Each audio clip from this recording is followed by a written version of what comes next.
కొట్టాలి, గట్టిగా కొట్టాలి.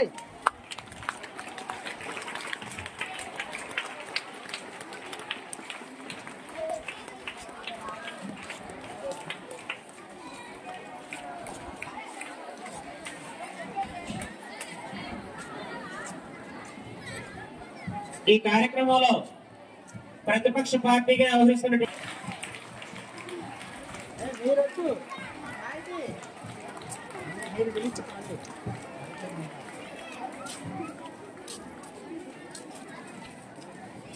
అపోజిషన్ లో ఉన్నటువంటి ఎర్ర సైన్యం పార్టీ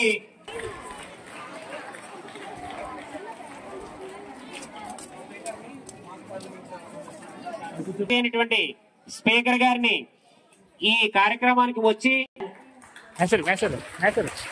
ఇంకోసారి మాట్లాడమంట తడపడింది కదా ఇంకోసారి మాట్లాడమంట సరిపోదు.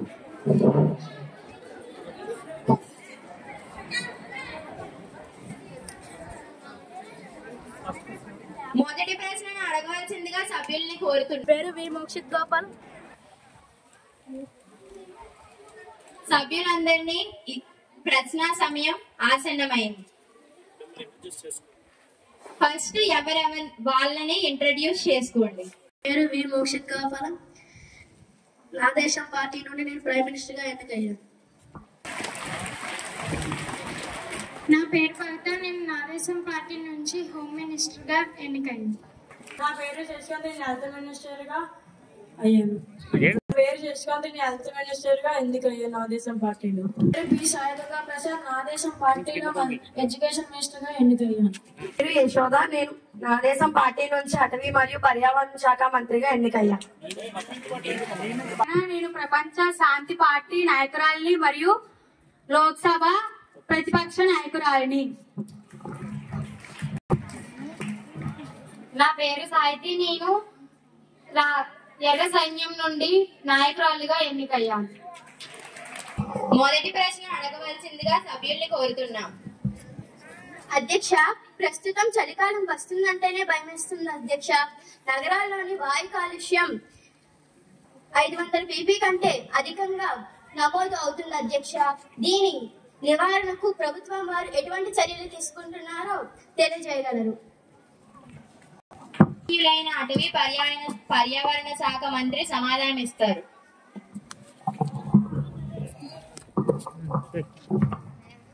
అధ్యక్ష, ప్రభుత్వం వాయు కాలుష్యం నివారణకు అనేక చర్యలు తీసుకుంటున్నాం. 15 సంవత్సరాలు దాటి కాలం చెల్లిన వాహనాలను నిషేధిస్తున్నాము అధ్యక్ష. వాహన వినియోగంకు సరిపేసి విధానాన్ని అమలు చేస్తున్నాము అధ్యక్ష. మరియు వన మహోత్సవ కార్యక్రమాల ద్వారా ప్రజా భాగస్వామ్యంతో మొక్కలు పెంచుతున్నాము అధ్యక్ష. ఓకే. అధ్యక్ష, పరిశ్రమలపై కాలుష్య నియంత్రణ మండలి ఏ విధమైన నియంత్రణ లేదు. ఫలితంగా పరిశ్రమల వ్యర్థాలను పవిత్రమైన గంగా నదుల్లో ఇష్టానుసారంగా విడుదల చేస్తున్నారు. దీనిపై ప్రభుత్వం ఏ చర్య తీసుకుంటుందో చెప్పగలరా? అటవీ పర్యావరణ శాఖ మంత్రి సమాధానం ఇస్తారు. అధ్యక్ష, గౌరవ సభ్యులు అధికారంలో ఉన్నప్పుడు మీ ప్రభుత్వం కోట్ల రూపాయలు ముడుపులు తీసుకొని ఇష్టానుసారంగా అనుమతించినవే. ఈ పాపానికి కారణం మీరే. గౌరవ మంత్రి గారు ఉపయోగించిన ముడుపులు అనే పదాన్ని వెనక్కి తీసుకోవాలి.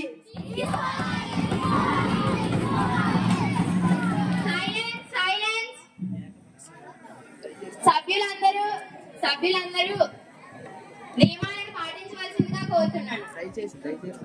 దయచేసి సభ్యులందరూ నిశ్శబ్దం పాటించవలను. రెండవ ప్రశ్న అడగవలసిందిగా సభ్యుల్ని కోరుతున్నాం.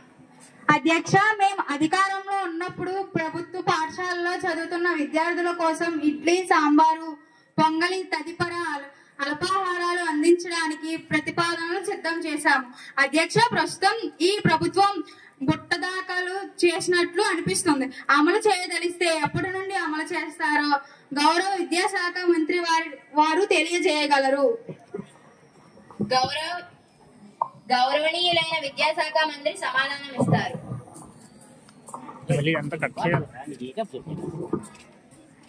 అధ్యక్ష, ప్రతిపక్ష నాయకులు ప్రతిపాదనలు సిద్ధం చేశారని అన్నారు, కానీ వాటిని ఎలా అమలు చేయాలో దిశ లేకుండా ఉంది. ఈ ప్రభుత్వం ఇప్పుడు ప్రభుత్వ విద్యా వ్యవస్థను బలోపేతం చేయడానికి అల్పాహారంతో పాటు స్నాక్స్ కూడా ఇవ్వడానికి మేము ఆలోచించాము. దీనిపై సంపూర్ణ అధ్యయనానికి త్వరలో ఒక కమిటీని ఏర్పాటు చేస్తాము.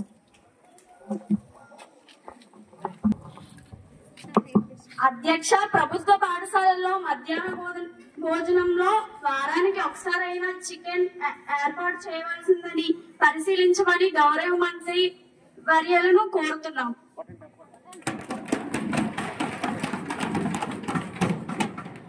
గౌరవ సభ్యుల ప్రతిపాదనలను కమిటీ పరిశీలనకు పంపిస్తాము.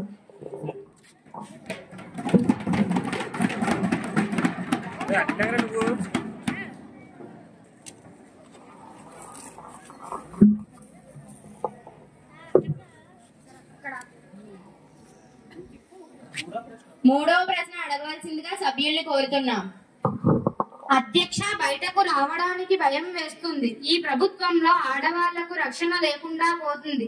అడుగడుగున ఆడవారిపై అత్యాచారాలు, కిడ్నాప్లు జరుగుతున్నాయి. అధ్యక్ష, మహిళా రక్షణే మా ప్రాధాన్యం అని అధికారంలోనికి వచ్చిన ఈ పార్టీ ఏ చర్యలు తీసుకుంటుందో ఈ సభ ముందు ఉంచవలసిందిగా కోరుతున్నాము. సమాధానం ఇస్తారు. అధ్యక్ష, మహిళల భద్రతకు మా ప్రభుత్వం అధిక ప్రాధాన్యత ఇస్తుంది. మండలానికి ప్రత్యేక మహిళా పోలీస్ స్టేషన్, జిల్లాకు ఒక మహిళల న్యాయస్థానం